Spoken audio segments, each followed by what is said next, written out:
மைக்கியம் நேயர்களுக்கு அன்பான வணக்கம். உதயநிதி அவர்களுடைய அரெஸ்ட் இன்னைக்கு காலையிலே நடந்திருக்கு. திமுக தரப்புலேருந்து ஆர்ப்பாட்டங்கள் ஒரு சைடு போயிட்டு இருந்தாலும், தாவேகா தரப்புல அத கொண்டாடிட்டு இருக்காங்க. ஒரு பக்கம் இது போயிட்டு இருக்கு. ஒரு கட்டத்தில இது எப்படி ஆயிடுச்சுன்னா, தாவேகா வெர்சஸ் திமுக அப்படின்னு ஆயிடுச்சு. இதை சார்ந்து இருக்கக்கூடிய விஷயங்கள பத்தி தான் இன்னைக்கு விரிவா விவாதிக்க போறோம். வீடியோவ ஸ்கிப் பண்ணாம பாருங்க. வாங்க வீடியோக்குள்ள போலாம். வணக்கம் சார். வணக்கம். அதுக்கு முன்னாடி சப்ஸ்கிரைப் பண்ணாதவங்க சப்ஸ்கிரைப் பண்ணுங்கள். இன்றைக்கி முழுவதுமே வேறு எந்த இதுவும் இல்லைன்னு நினைக்கிறேன். இந்த விவகாரத்தை ஒட்டி என்னென்ன செக்ஷன்னு போட்டிருக்காங்க, அந்த செக்ஷன்களுக்கு என்ன இது, இதோடைய பின்னணி என்ன, தாவேகா எங்கே தவற விட்டுச்சு, ஒருவேளை 96, 91, 96 மாதிரி அதிமுக ஆட்சி மாதிரி ஒரு மாதிரி வேகம் காட்டுறாங்களா, இல்லை இந்த அதிகாரிகள் தவறாக நடக்கிறார்களா, என்ன பிரச்சனை இந்த ஸ்டாலின், உதயநிதி ஸ்டாலின் கைதில் ஒரு ஜீரோவாக இருந்தவரை ஹீரோ ஆக்கிட்டாங்களே, நீங்கள் பண்ண வேலையில் நாங்கள் என்ன தாங்க போகிறோமோ, இவங்க அலப்புற நாளைக்கு கலைஞர் ரேஞ்சுக்கு அவர் ஏதோ சட்டசபையில் பேச வந்த மாதிரியும், அதுக்கு பயந்து போய் விஜய்லாம் அந்த மாதிரி நடவடிக்கை எடுத்த மாதிரியும் நாளைக்கு அலப்புற கூட்டுவாங்க, தாங்க முடியாது, என்னென்ன பண்ணி வச்சுருக்கீங்க அப்படின்னு சொல்கிறதா அப்படின்றத பற்றி பேசுவோம். சார் உங்க ஒரு ட்வீட்லேயே அழகாக சொல்லியிருந்தீங்க. இதுக்கு முன்னாடி ட்வீட்டில் weak leader in a strong political party அப்படின்னு மென்ஷன் பண்ணியிருந்தீங்க. நேத்தி அந்த ஆர்ப்பாட்டத்தில் நடந்த அந்த பேசின பேச்சுக்கு தான் இன்றைக்கி அரெஸ்ட் பண்ணியிருக்காங்க உதயநிதி அவர்களை இன்னைக்கு காலையிலேயே. அதை எப்படி பார்க்குறீங்க? தாவேகாவுடைய அந்த ஸ்பீட் ஆக்ஷனை எப்படி உங்கள் பார்வையில்? அதுக்கு முன்னாடி சில விஷயங்கள் சொல்லிடுறேன். ஒரு லட்டு மாதிரி மேட்ரை திமுக கையில் தூக்கி தாவேகா கொடுக்குறாங்க. அப்படி தான் இதை பார்க்கணும். நேற்று 2-3 நாளாகவே இவர்கள் இந்த மேகதாட்டு பிரச்சனை, காவிரி பிரச்சனை எல்லாம், அதில் என்ன அவர்களுடைய கோரிக்கை, மற்ற எதிர்க்கட்சிகள் எல்லாருமே தாவேகா அரசு மேலே சொல்கிறது என்னென்னா, என்னங்க நீங்கள் போய் முதலமைச்சரை பார்க்குறேன்னு அப்பாயின்மெண்ட்டு கேட்குறீங்க, ஒன்று. ரெண்டாவது, நீங்கள் என்னங்க எதிர்ப்பு தெரிவித்து அறிக்கை விட மாட்டேங்கிறீங்க. அவர் வாட்டில் மேகதாட்டு அணை 4.5 டிஎம்சி தண்ணி விட சொன்னால் விட மாட்டேன்னு சொல்கிறாரு. அதற்கு கண்டித்து அறிக்கை வர மாட்டேங்குது. கர்நாடகாவுக்கு எதிராக அறிக்கையே வர மாட்டேங்குது சிஎம்து அப்படின்னு எல்லாருமே சொல்கிறாங்க. அதுக்கப்புறம் இந்த விவகாரத்தில் உடனடியாக உச்சநீதிமன்றத்துக்கு வழக்கு போட்டிருக்கணும், உடனே போயிருக்கணும் அப்படின்றது. இந்த காவிரி இஷ்யூ சம்மந்தமாக நான் ஒரு விரிவான இது ஒரு 1/2 அன் ஹவர் பேசியிருக்கேன். நான் ரொம்ப நல்லா வரவேற்பு கொடுக்குறீங்க, பேச சொல்கிறீங்க, பேசுனா அவங்க வேலையை பார்த்துன்னுக்குறீங்க. அப்புறம் எங்கே எடுத்து பேசுறதுக்கு நமக்கு ஆர்வம் வரும்?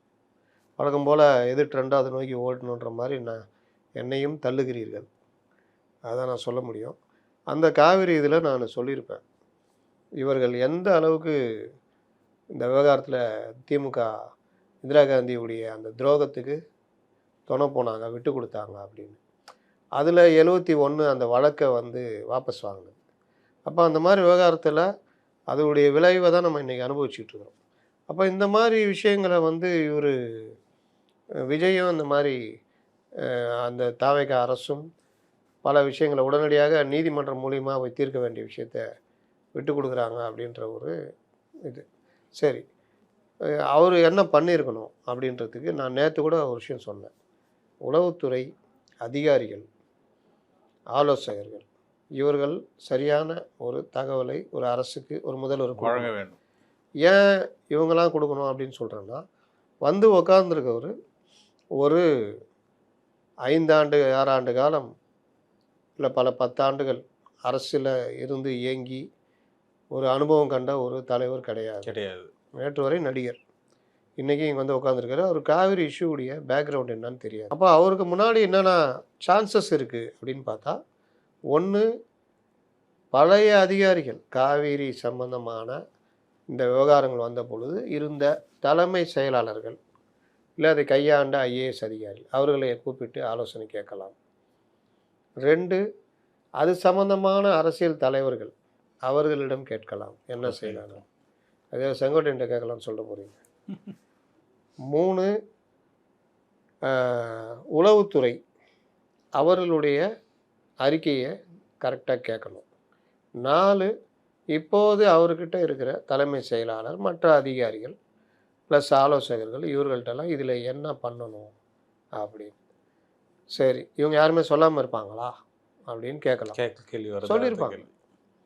இல்லை இவர் முடிவுக்கு ஏற்ற மாதிரி தன்னை மாற்றிக்கிட்டு இருப்பார். மாற்றிக்கிட்டு இந்த சொல்லுவாங்க. நானே ராஜா நானே மந்திரியில் விஜயகாந்த் எது சொன்னாலும் கூட இருக்கிறவங்க, அண்ணா கரெக்ட்ண்ணே சூப்பர்ண்ணே, வேறு ஏதாவது சந்தேகம் கேட்டால் அதை நான் அப்புறம் சொல்கிறேண்ணே, நீங்கள் இதை கேளுண்ணே, இப்படி அந்த மாதிரி நான் வந்து அவரை போய் பார்க்கலான்னு நினைக்கிறேன்.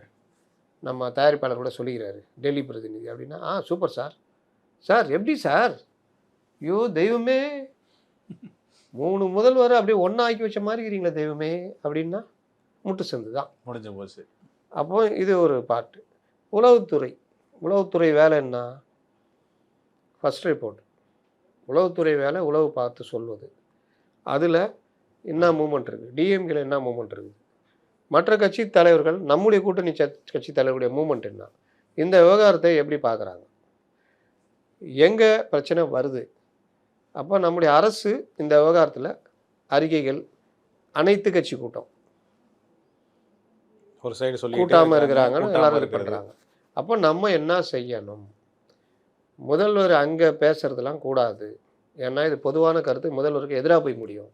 முதல்வரை ஏதோ ஒரு அவர்களுக்கு கீழே இருக்கிற ஒரு அனுபவமற்ற ஒரு மாதிரி காண்பிக்கும். அதனால் அந்த முதல்வரை டிகே சிவகுமாரை பார்க்குற முடிவை கைவிடணும்.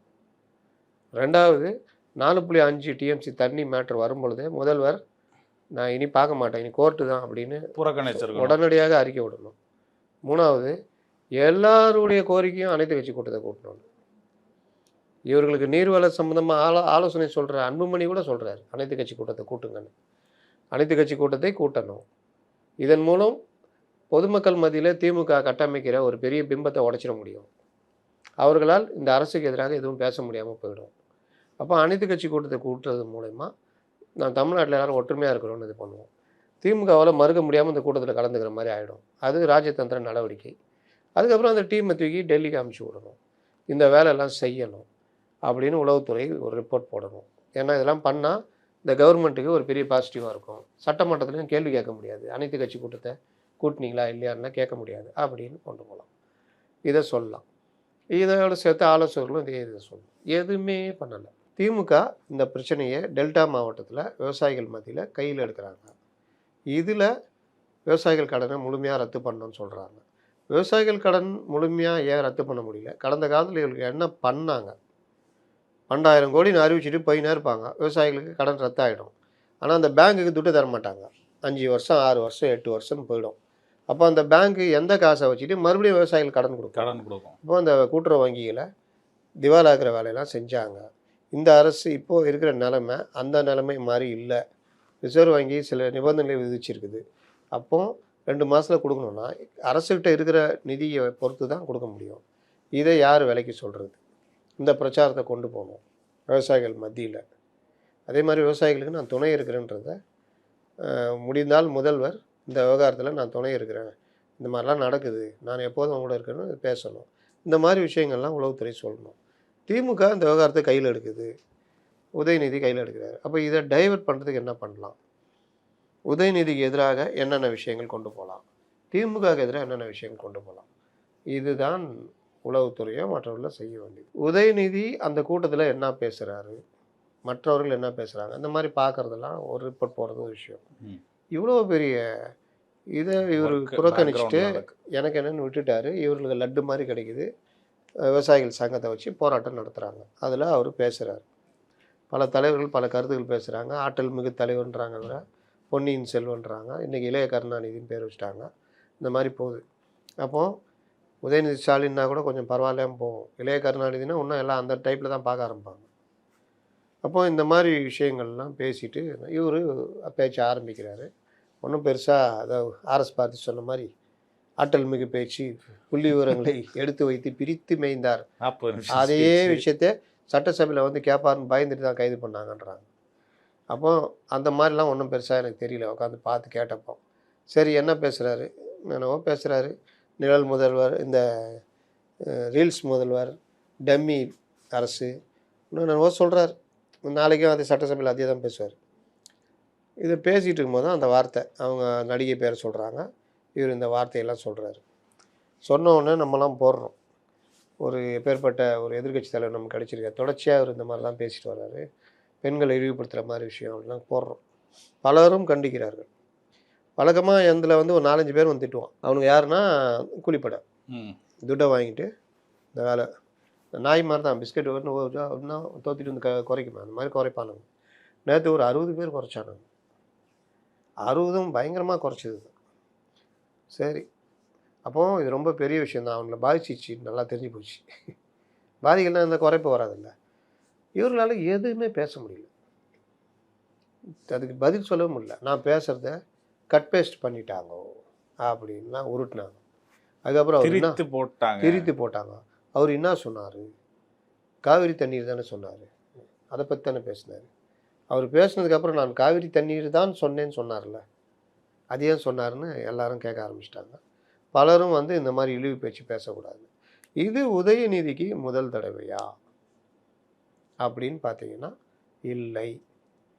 அவர் பல தடவை இந்த மாதிரி பேசியிருக்கார். நம்ம எடப்பாடி பழனிசாமி பற்றி அவர் 5 வருஷமாக பேசுனதை நம்ம பல தடவை பதிவு பண்ணியிருக்கோம். அவரே வருத்தப்பட்டு கூட என்னங்க அப்பா வயசு எனக்கு இந்த மாதிரிலாம் சட்டமன்றத்திலே அதையும் கிண்டல் பண்ணி பேசுனதெல்லாம் கேட்டிருக்கோம். அதையும் தாண்டி இந்த காலில் விழுந்த ஃபோட்டோவெல்லாம் எடுத்துகிட்டு போன எலெக்ஷனில் ஏதோ பெரிய ஆதாரம் கிடச்சி எடுத்துகிட்டு போய் இந்த மாதிரி ஊட்டிட்டு இருந்தார். இந்த எலெக்ஷன் உட்பட இந்த எலெக்ஷன் தான் சொல்கிறேன். அதையும் தாண்டி ஒரு தடவை சசிகலா சேலைக்குள்ளே போயிட்டாருன்னு பேசினார். அது உதயநிதியுடைய வழக்கமான ஒரு ஸ்டைல். இதே மாதிரி இவர் எழுதி கொடுக்குறது இந்த மாதிரி விஷயங்களை கண்டபடி பேசுறதுன்றது சனாதன பிரச்சனையில் பார்த்தோம். எவனோ ஒருத்தன் எழுதி கொடுத்தானோ அதை அப்படியே பேசிட்டார். அது பெரிய கேஸாகி அப்புறம் போய் நின்று மிலாடு அது இல்லைல்ல. அமைச்சர் பார்த்தான் பேசணும், மக்களுடைய நம்பிக்கையில் அப்படி பேசணுன்னு வழக்கெல்லாம் பண்ண முடியாது, எல்லா கோர்ட்லையும் போய் சந்திங்கன்றாங்க. அது வழக்கு போய்கிட்டு இருக்குது. இந்த மாதிரி தான் வழக்கு போயிட்டு இருக்கும்போது சட்டமன்றத்தில் சனாதனம் ஒழிக்கப்பட வேண்டியது அப்படின்லாம் பேசினார். என்னென்னா அவனுக்கு தெரியும் சட்டமன்றத்தில் பேசினா வெளியில் வழக்கு போட முடியாதுன்னு, அதனால் பேசினார். இது மாதிரி புரிதல் இல்லாமல் சனாதனம்னா என்ன, அதில் எந்த கூரை நீங்கள் எதிர்க்கிறீங்க, சனாதனன்றது இந்து தர்மம்ன்ற ஒரு இது இருக்குது, அதில் இந்த மற்ற விஷயங்கள்லாம் இருக்குது, அதில் எதை எதிர்க்கிறீங்க அப்படின்னு கூட இல்லாமல் மொத்தமாக சனாதனம். அப்போ இவருக்கு அந்த விஷயத்துலேயும் நாலேஜ். நான் ஏற்கனவே சொன்ன மாதிரி வருங்காலத்தில் ஒரு 5 பேர் இருக்கிறாங்க. எடப்பாடி இருக்கார், அவர் கட்சியை எப்படி கொண்டு போக போகிறாருன்னு இப்போ அவருக்கே குழப்பமாக இருக்குது, டவுட்டில் தான் இருக்குது. அதனால் அந்த குழப்பத்தில் நம்ம அதை பற்றி இப்போதைக்கு யோசிக்க முடியாது.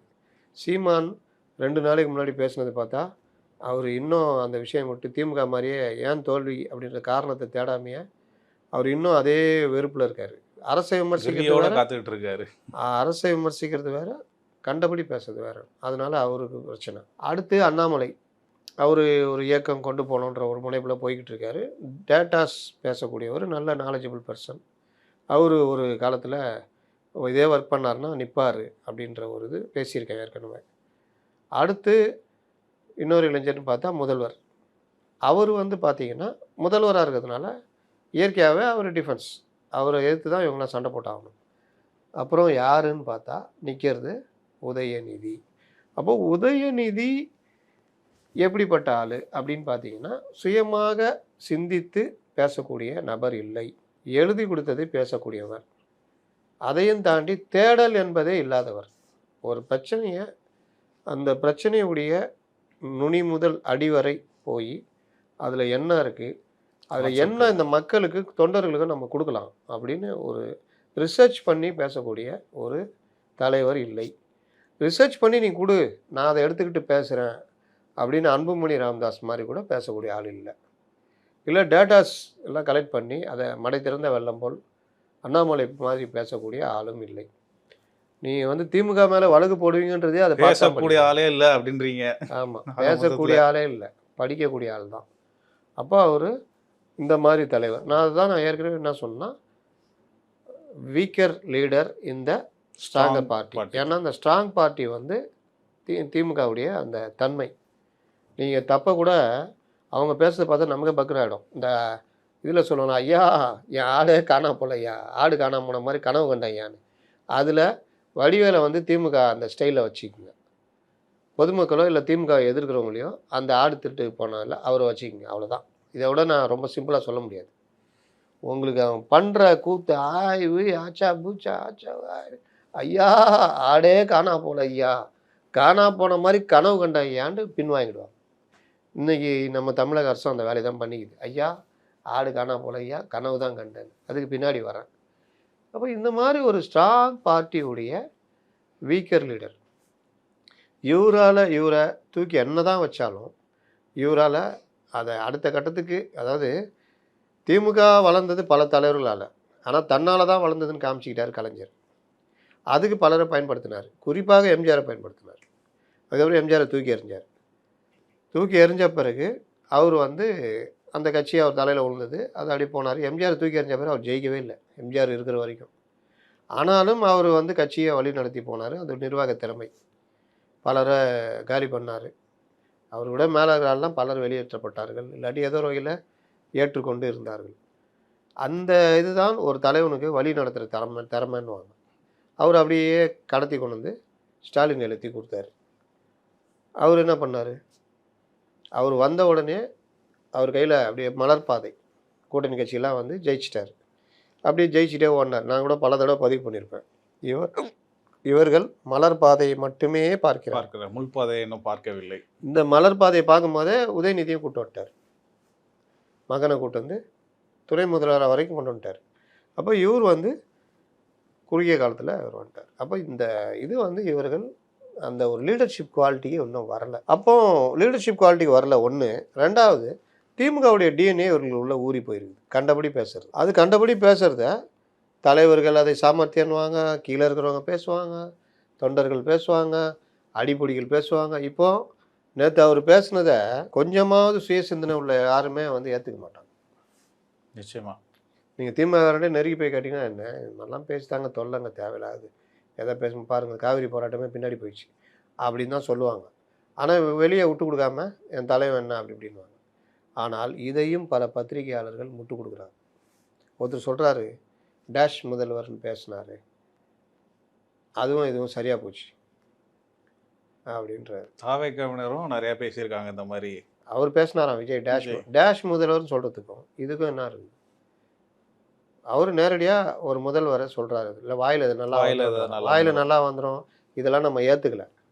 ஆனால் இது வந்து இந்த மாதிரி ஒரு பெண்மையை அவதூறு பண்ணுறதோட எப்படி இணைச்சி பேச முடியுது? இது வேற இல்லை. இன்னொருத்தர் சொல்கிறாரு, தன் கணவனை காணோம் என்று செங்கல்பட்டு கோர்ட்டில் மனைவியும் மகளும் நிற்கின்றார்கள் அப்படின்னு சொன்னபோது வராத கோபம் இப்பொழுது வந்திருக்கிறது அப்படின்னு அதுக்கு வேற அர்த்தம் நியாயப்படுத்தலை. இல்லை, அதுக்கு முன்னாடி அதை விட்டுட்டாங்கல்லங்க. நீங்கள் என்னங்க புரிஞ்சுக்கிறீங்க? பொண்டாட்டி சொன்னால் கோவம் வராது, இவங்கள சொன்னால் கோவம் வரும் அப்படின்னு கொண்டு வர்றாரு.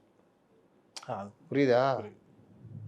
அதில் ஒரு வன்மத்தை கொண்டு வந்து திணிக்கிறார். இப்படி தான் பலரும் வந்து பேசிட்டு பண்ணுறாங்க. அப்போ இந்த விவகாரத்தில் வழக்கு போடுறாங்க. நேற்றுலேருந்து இந்த விவகாரம் பேசுனதுலேருந்து ஏகப்பட்ட கண்டனங்கள் உதயநிதிக்கு எதிராக. கிட்டத்தட்ட கூனி குறுகி போய் தான் உட்காந்தாங்க, பதில் சொல்ல முடியாமல். சும்மா ஏதோ அப்படி இப்படி சமாளிச்சிருந்தாங்க. இதை தாவேக அரசு எப்படி கையாண்டிருக்க வேண்டும் தான் மேட்ரு. ஜீரோவாக இருந்தவரை ஹீரோவாக ஆக்கிவிட்டார்கள். நாளைக்கு சட்டசபையில் பேச போகிறதுக்கா? ஐயோ, என்னால் தாங்க முடியலையே. நாளைக்கு வந்து இன்றைக்கே இவர் வந்து சட்டசபையில் ஆற்றல் மிகு பேச்சு பேசி வருவார், அதுக்கு பயந்து போய் இவரை கைது செய்கிறார்கள்னு இப்போவே ஆரம்பிச்சிட்டாங்களே, தாங்க முடியலையே. அப்போது இந்த விவகாரம்தான் இவர்களுடைய பின்னடைவு. நான் என்ன கேட்குறேன், இவர் மேலே என்னென்ன பிரிவு போட்டிருக்காங்க? பிரிவுலாம் பாருங்கள், இருக்கிறதுலே டேஞ்சரான பிரிவு இது 196. இது வந்து மதம், இனம் அல்லது மொழி அடிப்படையில் வெவ்வேறு குழுக்களுக்கு இடையே பகையை தூண்டுவது தொடர்பான இந்த பிரிவு ஒரு நான் பெயிலபிள் செக்ஷன் உள்ள பிரிவு. இது வந்து ஜாமீன் கிடைக்காது. இது வந்து ரொம்ப டேஞ்சராக யூஏபிஏ மாதிரி இது. இதுக்குன்னா கொஞ்சம் ஒர்க்லாம் பண்ணி தான் இந்த பிரிவே பண்ண முடியும். கொஞ்சம் இதெல்லாம் பண்ணி அதை தான் இன்றைக்கி என்ஆர் இளங்கோ சொல்கிறாரு. இந்த பிரிவை போட்டு அதுக்கு அந்த ஆய்வாளர் ஒன்றுமே ஒர்க் பண்ணல, ஆனால் அந்த பிரிவை போட்டு வந்து கைது பண்ணுறாங்க. இன்னொரு செக்ஷன் வந்து பிரிவு 4, அதாவது 4H of woman harassment act. இது வந்து இதுக்கும் நான் பெயிலபிள், பெண் வன்கொடுமை தடுப்பு சட்டம். இப்போது இந்த ரெண்டுமே நான் பெயிலபிள் செக்ஷனு. இது இல்லாமல் 196 வந்து மத நல்லிணக்கத்தை சமூக நல்லிணக்கத்தை கெடுக்கிறது அப்படின்னு. அடுத்து வந்து 192 கலவரத்தை ஏற்படுத்தும் நோக்கத்துடன் தீய எண்ணத்தோடு அல்லது வேண்டுமென்றே சட்டவிரோதமான செயல்கள் மூலம் மற்றவர்களுக்கு ஆத்திரமூட்டுவது. இது இன்னொன்று 352 பொது அமைதியை சீர்குலைக்கும் வகையில் வேண்டுமென்றே ஒருவரை அவமதிப்பது. இதெல்லாம் சப்செக்ஷன் அப்படி கூட சேர்த்துக்குவாங்க. 79 பெண்களின் மானம் மற்றும் ஒழுக்கத்திற்கு அவமரியாதை செய்யும் வகையிலான வார்த்தைகள், சைகைகள் அல்லது சைகைகளில் ஈடுபடுவது. 296(b) இது வந்து ஆபாசம், இது அவதூறாக பேசுதல், அந்த இதுக்குள்ள வரும். அப்புறம் பிரிவு 61 BNS குற்றவியல் சதி, கிரிமினல் கான்ஸ்பிரசி, ஒரு நோக்கத்துக்காக ஒன்று கூடி இந்த மாதிரிலாம் பண்ணுறது. 2 அல்லது அதுக்கு மேற்பட்ட நபர்கள் சட்டவிரோதமான செயலை செய்யவோ அல்லது சட்டவிரோதமான வழியில் ஒரு செயலை செய்யவோ பரஸ்பரம் தான் கும்பல் சேர்ந்து இந்த கிரைம் பண்ணுறதுன்னு. அப்புறம் 351(2) குற்றவியல் கிரிமினல் இன்டிமிடேஷன், ஒரு நபருடைய உடல், நற்பெயர் அல்லது சொத்துக்களுக்கு பாதிப்பு ஏற்படுத்துவதாக அச்சுறுத்தி பயத்தை ஏற்படுத்துறது. இது இல்லாமல் உமன் ஹராஸ்மெண்ட் ஆக்ட் சொன்னால அது. அப்புறம் தகவல் தொழில்நுட்ப சட்டம் 2000, இதில் வந்து பிரிவு 67 ஐடி ஆக்டு 67, இதுவும் கொஞ்சம் முக்கியமான செக்ஷன். அது மின்னணு வடிவத்தில் ஆபாசமான தகவல்கள், படங்களை வெளியிடுதல் அல்லது அனுப்புதல் அப்படின்னு. இதில் இன்றைக்கி காலையில் உதயநிதியை கைது செய்து 8 மணிக்கு வர்றாங்க. இந்த விவகாரத்தில் இந்த அரசு செய்ய தவறியது இந்த விவகாரம் தான். எல்லாரும் உதயநிதி இவர் இருக்கார் எடப்பாடி பழனிசாமி, உதயநிதி பேசுனதை கண்டிக்கிறாரு. கைது நடவடிக்கைன்னு கேட்குறாரு. ஏன்னா அவரை பேசாத பேச்சு கிடையாது, அப்போ கூட அவர் கைது பண்ணல. ஜெயலலிதாவை பேசாத பேச்சு கிடையாது, அப்போ கூட அவங்க பலரை கைது பண்ணல. ஆரம்பத்தில் அவங்க அந்த வேலையை பண்ணியிருந்தாங்க 91, 96. அப்போது உதயநிதி எதிர்க்கட்சி தலைவர் இந்த விஷயம் பேசிட்டார். ஆனால் அது அவங்களுக்கு பெருசாக பேக் ஃபயர் ஆகிடுச்சு. இதை எவ்வளோக்கு டெவலப் பண்ணணுமோ அதை தான் பண்ணோம். சூப்பராக காலையில் பண்ணாங்க. தாவேகா சார்பில் மாவட்டம் முழுவதும் மாநிலம் முழுவதும் ஆர்ப்பாட்டம், அதுதான் கரெக்டு. அதற்கு பிறகு வழக்கு பதிவு பண்ணுங்க, அது அதை விட கரெக்டு. சம்மன் கொடுத்து கூப்பிடுங்க, அது வேறு. மற்றவர்கள் பேட்டி கொடுங்க, இதுதான். கைதுன்னு போனால் என்ன ஆகும்னு இவங்களுக்கு தெரியும். போலீஸ் அதிகாரிருந்து எல்லாருக்கும் தெரியும். கைதுன்னு போனால் என்ன பண்ணுவாங்க, பெருசாக இவர்கள் ஆர்ப்பாட்டம் பண்ணுவாங்க. போய் ஹைகோர்ட்டில் போய் எப்படியும் ஜாமீன் வாங்கிடுவாங்க, முறையீடு பண்ணுவாங்க, எல்லாம் பண்ணுவாங்க, எல்லாம் வாங்கிடுவாங்க. இன்றைக்கி அதுதான் நடந்தது. இதுக்கு ஏன் இவ்வளோ ஒரு ஆர்ப்பாட்டம், கைது? இப்போ அவர் ஏதோ பெரிய தியாக சீலர் மாதிரி ஒரு நாட்டுக்காக ஒரு பெரிய காவேரி பிரச்சனையில் பெரிய அளவில் பண்ணி கைதான மாதிரி இன்றைக்கி அவரை கூப்பிட்டு போயிருக்காங்க. ஈவினிங் வந்து பெருசாக பேட்டி கொடுப்பார். ஆர்எஸ் பாரதி என்ன சொல்கிறாரு பாருங்கள், சிங்கம் மாதிரி வந்து வெளியில் வந்து பேட்டி கொடுப்பாரு, நாளைக்கு சட்டசபையில் என்ன பண்ண போகிறோன்றார். பட் ஆனால் கோர்ட்டு பெயில் கொடுக்கல சார், காவல்துறை பெயிலில் தானே சார். ஏங்க எதுக்குங்க பெயிலு? நான் என்ன கேட்குறேன், எது கைது? ஏன் கைது பண்ணீங்க? செக்ஷன் போட்டிங்க, வழக்கு போட்டிங்க. சும்மா இருந்தாலே அவருக்கு ஏகப்பட்ட கண்டனங்கள் வலுக்க ஆரம்பிச்சிச்சு. எல்லாரும் நீங்கள் காலையில் கைதுன்னு போனோன்னு எல்லாமே டைவர்ட் ஆகிடுச்சா? அப்படியே நார்த் இந்தியா வர போயிடுச்சு. ஏதோ ஒரு பெரிய இது அரசுக்கு எதிரான மக்களுக்கான ஒரு பெரும் போராட்டத்தில் ஈடுபட்டு கைது செய்து கொண்டு போகிற தலைவர் மாதிரி ஊடகங்கள் எல்லாமே, ஊடகங்கள் அவங்க கையில் இருக்குது. எல்லாமே பண்ணாங்களா இல்லையா? திமுககாரங்க என்னென்ன அராஜகம் பண்ணாங்க. ரோட்டில் போட்டு மறியல் பண்ணுறதை கேட்ட ஒருத்தர் பைக் ஓட்டி போட்டு அடிக்கிறாங்க. ஐபிஎஸ் ஆஃபீஸர் நெஞ்சில் கை வச்சு தள்ளுறாங்க. என்னையா தள்ளுற அப்படின்னா 3-4 பேர் முறைக்கிறாங்க. பேரிகார்டை தூக்கி போட்டு அது இதுன்னு ஊர் பூரா மறியல், தென்னாம்பேட்டையில் மறியல், அங்கே இங்கே மறியல் தான், தமிழ்நாடு பூரா. அப்போ இது வந்து அவங்க சும்மா இருந்தவங்கள நீங்களே இது பண்ண மாதிரி. சரி, கோர்ட்டில் போகுது. கோர்ட்டு நான் மத்தியானம் நான் விசாரிக்கிறேன் அப்படின்றாங்க. மத்தியானம் வந்து இந்த இது முன்ஜாமீன் கிடையாது, நான் கைது பண்ணியிருக்கேன்னு சொல்கிறாங்க. முன்ஜாமீன் பெட்டிஷனாக இதை பார்க்கக்கூடாதுன்னு கைது பண்ணியிருக்கோம். மத்தியானத்துக்கு மேலே வந்தோன்னா மத்தியானம் இவங்களே போய் நாங்கள் வந்து கைது அவரை வந்து விசாரணை கூப்பிட்டா அவர் ஒத்துழைக்காதனால கைது பண்ணோம், இப்போ விசாரிச்சுட்டு ஸ்டேஷன் பெயிலில் விட்டுடுறோம் அப்படின்றாங்க. என்ன கேட்டால் இதுவும் ஒரு வகையான குட் மூவ் தான். ஏன்னா good move at bad time சொல்லலாம். ஆமாம், இதுலேயும் வந்து அவங்க வந்து ஜாமீனில் எடுத்து அந்த கோர்ட்டு மூலியமாக விடுச்சா அதை ஒரு வெற்றி விழா மாதிரி கொண்டாடுவாங்க. இப்போவே இதாக தான் சொல்லுவாங்க, பயந்துட்டாங்க. பார்த்தியா, என் தலைவனை உள்ளே வைக்க முடியல பார், நாடே அப்படி அதிர்ந்துச்சா, எப்படி பண்ணிஞ்சாங்க பார். தானாக வந்து சொல்லிட்டாங்களா விட்டுருவோன்னு சொல்லிட்டு இதுதான் தலைவன் அப்படின்னு ஒரு பாட்டு. இன்னொரு பாட்டு என்ன சொல்கிறாங்க, புள்ளி விவர கணக்கோடு அங்கே பேசினார், அது வந்து சட்டசபையிலும் பேசுவார் பயந்துட்டு அவரை சந்திக்க பயந்து கொண்டு இந்த கைதை நிகழ்த்தி இருக்கிறார்கள். இன்னொரு சைடு நாளைக்கு அவரை வந்து பேச விடாமல் பண்ணுறதுக்காக தான் இந்த அரெஸ்ட் அப்படின்னு அரசு. அப்போ இந்த விவகாரங்கள் வந்து யார் இந்த ஐடியா கொடுத்தது, எதற்கு கைது பண்ணால் எப்படியும் இவங்க ஜாமீனில் எடுத்துருவாங்கன்னு தெரியும். இன்னொன்று 12 மணி வரையும் அரெஸ்ட் பண்ணாதீங்கன்னு சொன்னதுக்கப்புறமும் கூட அது அப்படி இல்லைங்க, அது வந்து வலியுறுத்தல், உத்தரவு கிடையாது. சரி, வலியுறுத்தினால் ஆமாம், அவசர முயற்சி தானே இது. நீங்கள் காலையிலேயே கைது பண்ணுறதுக்காக போயாச்சு, அப்புறம் எப்படி அவங்க பேக் அடிப்பாங்க? பேக் அடித்தாலும் அதுவும் அசிங்கம் தானே. வந்தாங்க பார்த்தியா, ஏய் பார்த்தியா எங்கள் அண்ணன் ஏவா வேலு வந்தோடனே எப்படி பயந்து ஓட்டாங்க பாரு, சேகர் பாபா அண்ணன் ஃபோனில் பேசி அமுச்சு விட்டார் பாரு அப்படின்னு. அதனால் நீங்கள் வேறு ஏதாவது ஊழல் மற்ற விஷயங்கள் ஏதாவதுன்னா கூட அது வேறு விஷயம். இந்த மாதிரிலாம் பண்ணிகிட்டு இருந்தால் இவங்களை ஹீரோவாக்கினுக்கிறீங்க. திரும்ப திரும்ப சொல்கிறேன், இந்த ஐடியாலாம் யார் கொடுக்குறா, எந்த அதிகாரி கொடுக்குறாங்க? இது வேணாம், இந்த மாதிரி பண்ணாதீங்கன்னா எங்கே கேட்குறாங்க? இப்போ தான் கொஞ்ச நாள் முன்னாடி மேகதாது அணையில் இங்கே போகிறது ஸ்டாப் ஆச்சு, அவர் வேணான்ட்டார். அந்த விஷயத்துலேயே தவேகாவோட அந்த முடிவுகள் எடுக்கிறதுல ஒரு கேள்விக்குறி இருந்தது. இந்த விஷயத்துலேயும் அதே ஒரு பிரச்சனை நீடிக்குது. அப்போது இந்த கைது அப்படின்றது வந்து இவர் ஒரு நாளாவது ஒரு பயத்தை காட்டணும், அப்படியா என்னன்னு கேட்குறேன். அதனால் இது நம்ம சொல்கிறது கூட அவர்கள் ஆட்கள் சொல்லுவாங்க, அதெல்லாம் என் தலைவன் கரெக்டாக தான் முடிவெடுத்தான், கரெக்டாக தான் கைது பண்ணான், பயத்தை காமிச்சிட்டோம்ல அப்படி இப்படின்னு என்னன்னா சொல்லிட்டு போங்க. பொலிட்டிக்கலாக இது ஒரு பின்னடைவு. நாளைக்கு இல்லை இன்னும் 10 வருஷத்துக்கு பேசுவாங்க இந்த மேட்டருக்கு. என் தலைவன் அப்படி உன் தலைவன் எதுக்குல கைதானா அது சொல்ல மாட்டாங்க. அதாவது காவிரி பிரச்சனையில் கைதானா அது சொல்ல மாட்டாங்க. அதனால் இந்த கைது நடவடிக்கைன்றது ஒரு வகையான பின்னடைவு.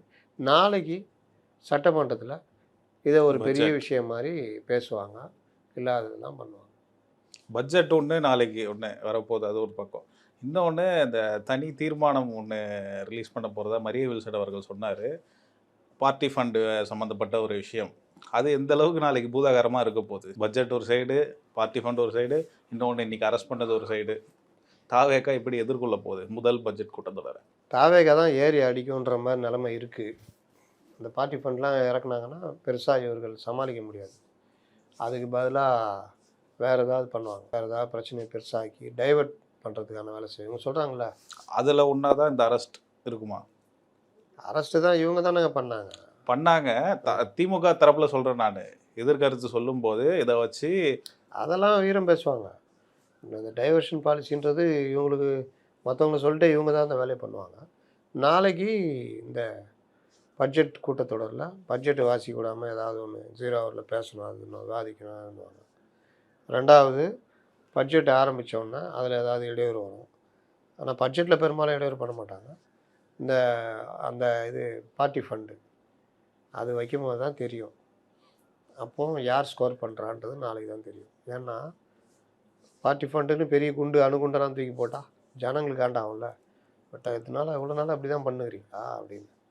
அதனால் அது என்னன்றதை நாளைக்கு நேரலை மற்ற இதில் தான் பார்த்தா தான் தெரியும்.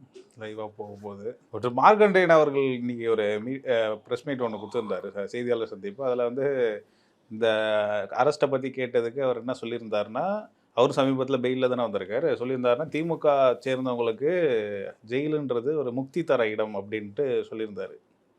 அவர் இந்த கருத்தை எப்படி பார்க்குறீங்க, இந்த இந்த அரெஸ்ட் பற்றி, ஜெயிலை பற்றி? அப்போ இன்னும் ஒரு வாரம் இருந்துட்டு வர வேண்டியதானே, முக்தி கொஞ்சம் ஜாஸ்தி வாங்கிட்டு வர வேண்டியதானே. அப்போ இவங்களால மூளை இல்லாமல் வந்துக்கிறீங்க, அப்போ ஜெயிலுக்கு போனால். முக்கியமாக ஒரு விஷயம் சொல்லியிருந்தார் சார், அதுதான் அங்கே ஹைலைட்டான இது. விஜய் அவர்களை பற்றி பேசும்போது சகோதரர் விஜய் அப்படின்னு பேசியிருந்தார். சகோதரர் விஜய் இப்போ எலும்பெல்லாம் இனிமேல் உடைக்க மாட்டார். இன்னொரு விஷயம், அப்போ முக்தி கிடச்சிருக்குது போல் இல்லை? அப்போ உதயநிதி அனுப்பிச்சி வச்சிருக்கலாமே, முக்தி கிடச்சிருக்கும். எலும்பை உடைப்பன்னு ஒரு சகோதரன் பேசுகிறாருன்னா முக்தி கிடச்சிருக்குன்னு அர்த்தம். அப்போது ஒரு 10 பேரை பிடிச்சி முதல்ல அந்த அவர் ஆர்எஸ் பாரதியை பிடிச்சி அமுச்சு விட்டா அவருக்கு இன்னும் கொஞ்சம் முக்தி கிடைக்கும். இப்போ முக்தினா திருந்தி பேசுறதுன்னு அர்த்தம்னு நினைக்கிறேன் இல்லை? சரி சார், இப்போது திமுக ஒரு அவங்க கையில் எடுத்துட்டாங்கன்னு வைங்களேன், அவங்க சைடு பாசிட்டிவ் மாதிரி போயிடுச்சு. தாவேக்கா இந்த விஷயத்தில் ஒரு டவுன் ஆகிடுச்சு. இப்போ அதை தாவேக்கா மறுபடியும் பாசிட்டிவாக எடுத்துகிட்டு போகிறதுக்கு நாளைக்கு பட்ஜெட் கூட்டத்தொடர் தாவேக்காவுக்கு சாதகமாக இருக்குமா இல்லை எப்படி இருக்கும்? சாதகமாக இருக்கும்னு நான் நினைக்கிறேன். பார்ட்டி ஃபண்டு இந்த மாதிரி விஷயங்கள் பட்டியல் வெளியிடுறோம் அப்படின்னாங்கன்னா அது நல்லாயிருக்கும். நாளைக்கு சபையில் இவர்கள் பேசுறதுக்கு அவங்க கவுண்டரு கொடுக்க ஆரம்பித்தாங்கன்னா அதுவும் நல்லாயிருக்கும். இவர்கள் என்னென்ன எடுத்துகிட்டு போவாங்க, பழனி மேட்ரு, இந்த அமைச்சர்கள்லாம் பேசுனது, இந்த மாதிரி துண்டு துக்குடா மேட்டர்லாம் எடுத்துகிட்டு போவாங்க. இந்த அமைச்சர் பேசுனது, ஆடியோ பேசுனது, அப்புறம் மேகதாட்டு பிரச்சனை ஏன் போகல, ஏன் முதல்வர் போய் அங்கே அப்பாயின்மெண்ட் கேட்டார், ஏன் அனைத்து கட்சி கூட்டம் கூட்டல, விவசாயிகள் கடனை ரத்து பண்ணு, இந்த மாதிரி விஷயங்கள்லாம் வச்சுட்டு பண்ணிட்டு, அதுவும் இவர் பாருங்க விவசாயிகளுக்காக பேசும்போது இவர் அரெஸ்ட் பண்ணாங்கன்னு இன்னைக்கு ஒட்டிகிட்டு இருக்கிறாங்க. அதனால் இந்த மாதிரி விஷயங்களை வச்சு தான் பேசுவாங்க. அது அவங்க வந்து என்ன பண்ண போகிறாங்க அப்படின்னு தெரில.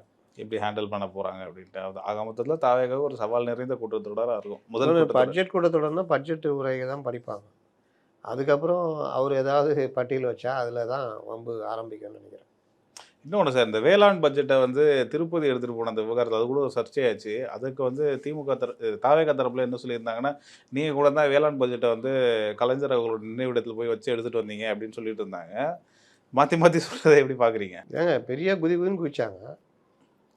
அந்த பதவி பிரமாணத்துடைய அந்த ரகசிய காப்பு பிரமாணம், அந்த மாண்பை வச்சிட்டாருன்னு இவர் எடுத்துகிட்டு போய் நினைவிடத்தில் வச்சுருக்காரு. நிதி அமைச்சர் தூக்கிட்டு போயிருக்காரு. எல்லாரும் தான் தூக்கிட்டு போய் அதுவும் கலைஞர் நினைவிடத்தில் போய் வச்சுருக்காங்க. அப்போ அதனால தான் இவர் ராமரவிக்குமார் யாரோ கேட்டிருக்காங்க, நம்ம திருப்பதி எடுத்துகிட்டு போனால் இது தப்பு, சமாதிக்கு எடுத்துகிட்டு போனால் கரெக்டா அப்படின்ட்டு. உங்களுக்கு வந்தால் ரத்தம், எங்களுக்கு தக்காளி சட்னி அப்படின்னு கேட்டிருக்காங்க. இந்த வழக்கில் இன்னொரு விஷயம் பார்க்கணுன்னா, அவர் உதயநிதி கொஞ்சம் கூட அந்த குற்ற உணர்ச்சியே இல்லாமல் பேசிகிட்டு இருக்கார். வேடிக்கையாக பார்க்குற அந்த கைதை அப்படின்றதும் அவங்க பேசுகிற ஸ்டைலும் திமுககாரங்க பண்ணுற இதெல்லாம் பார்க்கும்பொழுது இவங்களுக்கு இந்த பேச்சில் நம்ம கொஞ்சம் கூட அந்த பெண்களை பற்றி அருவருப்பாக பேசின விஷயம் குற்ற உணர்ச்சியே இல்லை. நான் அந்த அர்த்தத்தில் பேசலைங்க. ஒருவேளை அப்படி ஒரு அர்த்தம் பதிஞ்சிருந்தால் நான் அதுக்கு வந்து மன்னிப்பு கேட்டுக்கிறேன். நான் அந்த தொனியில் நான் பேசலைன்னு கூட அந்த குற்ற உணர்ச்சியே இல்லை. அப்போ இவர்களுக்கு வந்து தொடர்ச்சியாக இந்த மாதிரி விஷயங்களில் பேசுதுன்றது கொஞ்சம் கூட கவலைப்பட மாட்டாங்க. அதை தாண்டி நான் அப்படி பேசலைன்னு அவர் ஒரு மாதிரி மாற்றி சொன்னால், ஆர்எஸ் பாரதி அப்படி தான் பேசுவாங்க. என்ன இப்போ அவங்க யார் பிரதமரா அப்படின்னு கேட்குறாரு. தொனிலாம் பார்த்தீங்கன்னா இவர்களுக்கு நாங்கள் அப்படி தான் பேசுவோம் அப்படின்ற அந்த ஆணவ தொனி இப்போ வரைக்கும் இருக்குது. ஜனங்க இது எல்லாத்தையும் பார்த்துக்கிட்டு இருக்கிறாங்க. அந்த போராட்டத்தில் சாலை மறியல் அது இதுன்னு பேரிகேடு போட்டு உடைச்சதெல்லாம் ஒரு பக்கம்னா, பப்ளிக்கை போட்டு அடிக்கிறாங்க. ஒரு வாகன ஓட்டியை போட்டு அடிக்கிறாங்க. அது இன்றைக்கி பெருசாக வைரல் ஆகிட்டு இருக்குது. இந்த மாதிரி அந்த வாகன ஓட்டி வரும்போது அவரை இடைமறித்து அடிக்கிற அந்த காட்சி நெல்லையில். அப்புறம் இவர் சொல்கிறார், சுபவீரபாண்டியன் சொல்கிறாரு, இது வந்து உதயநிதியை வந்து ஹீரோவாக்குற முயற்சியை ஏன் தான் இவ்வளோ அவசரப்படுறாரோ விஜய் அப்படின்னு. அதனால் சுபவீரபாண்டியனுக்கும் இந்த விஷயத்தில் குற்ற உணர்ச்சி இல்லை. ஏன்னா அவர்களுக்கு எப்போவுமே கிடையாது. அவர்கள் கொச்சையாக பேசுறதை பற்றி கவலையப்படாதவங்க. அதனால் இதெல்லாம் தான் மக்கள் பார்த்துக்கிட்டு இருக்கிறாங்க. இவர்கள் இன்னும் திருந்தவில்லை அப்படின்றது இதில் இருந்து தெரியுது, தெளிவாக தெரியுது. அனிதா ராதாகிருஷ்ணன் அவர்கள் மீதான அந்த இடி வழக்கை மதுரைக்கு மாற்றணும் அப்படின்னு கேட்டிருந்தாங்க. அது முடியாதுன்னுட்டாங்க. அது ஒரு பக்கம் இருந்தாலுமே தூத்துக்குடியில் ஆல்ரெடி அவர் மேலே இருந்த சொத்து குவிப்பு வழக்கை வந்து மீண்டும் இப்போ வந்து ஸ்டார்ட் பண்ணியிருக்காங்க. என்னென்ன விஷயங்கள் இந்த சொத்து குவிப்பு 2.7 கோடி 2.07 கோடி 2,07,00,000 வழக்கு இருக்குது. அந்த வழக்கை வந்து விசாரணைக்கு ஒரு தடை வாங்கி வச்சுருந்தார். இன்றைக்கி அதை விசாரிக்கலான்ட்டாங்க. தடையை நீக்கிட்டாங்க. தடையை ரிவர்வ் பண்ணிட்டாங்க. விசாரிக்கலான்ட்டாங்க. ஈடியும் விடாது கருப்புன்ற மாதிரி இருக்குது. அதனால் அவருக்கு வந்து பெரிய இது இன்னும் கொஞ்சம் இவர் என்ன திருவாய் மலர்ந்தல் இருக்கான்னு தெரில. இவர் ரகுபதிலாம் உதயநிதி மேட்டரில் இந்த எம்எல்ஏ பேரம் விவகாரத்தில் வந்து விசாரணைக்கு வந்து தடை அப்படின்ட்டு ஒரு விஷயம் வந்து கோர்ட் வந்து ஆர்டர் கொடுத்துருக்காங்க. ஏன் திடீர் தடை? என்ன இப்போ ஆட் ஒன் அவுட்டாக இந்த வழக்கை சிபிஐ விசாரணைக்கு மாற்றணுன்னு ஒரு பக்கம் போய்கிட்டு இருக்குது. இன்றைக்கி என்ன நடந்தது என்னன்றது தெரியல. அந்த வழக்கு விசாரணை இப்போ தான் வந்திருக்கு தகவல். மொத்த விசாரணைக்கும் தடை. அது இல்லாமல் கைதான 6 பேருக்கு அந்த திருநாகர்ஸ் உட்பட எல்லாருக்கும் ஜாமீன் கொடுத்துருக்காங்க. அதனால் இது வந்து வழக்கில் என்ன நடக்குது, இவர்கள் எங்கே கோட்டை விட்றாங்க, என்ன விஷயன்றது ஒன்றும் தெரியல. நீங்கள் இவர்கள் லீகல் டீமும் போலீஸ் டீமும் ரெண்டும் ஒருங்கிணைந்து செயல்படுறாங்களா, இந்த விவகாரத்தில் இந்த வழக்கு செக்ஷன் இந்த மாதிரி போடுறது கைது நடவடிக்கைனா அந்த கைது நடவடிக்கைக்கு ஈக்குவலாக நீதிமன்றத்தில் வாதாடி வலு சேர்க்குற அந்த இது லீகல் டீமு இருக்கா, ஸ்ட்ராங்காக இருக்கா அப்படின்றதெல்லாம் கேள்விக்குறியாக மாறிக்கிட்டே வருது. அதில் ஒன்று தான் இந்த எம்எல்ஏ பேர் வழக்கு. போகிற போக்கு பார்த்தா எதுவுமே நடக்கலைங்க.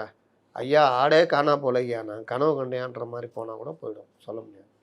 Super sir. ரொம்ப அழகாக உங்கள் கருத்துக்களை பதிவு பண்ணீங்க. மீண்டும் ஒரு நேர்காணல் சந்திப்போம். நன்றி சார். இந்த வீடியோ உங்களுக்கு பிடிச்சிருக்குன்னு நம்புகிறோம். மேலும் இந்த மாதிரி பல விஷயங்களை தெரிஞ்சுக்க மைகேம் சேனலை தொடர்ந்து சப்ஸ்கிரைப் பண்ணி எங்களுக்கு ஆதரவு கொடுங்க. மைகேம் என்டர்டைன்மெண்ட் சேனலையும் அதில் வீடியோஸையும் பாருங்கள். அடுத்த வீடியோவில் சந்திப்போம். நன்றி.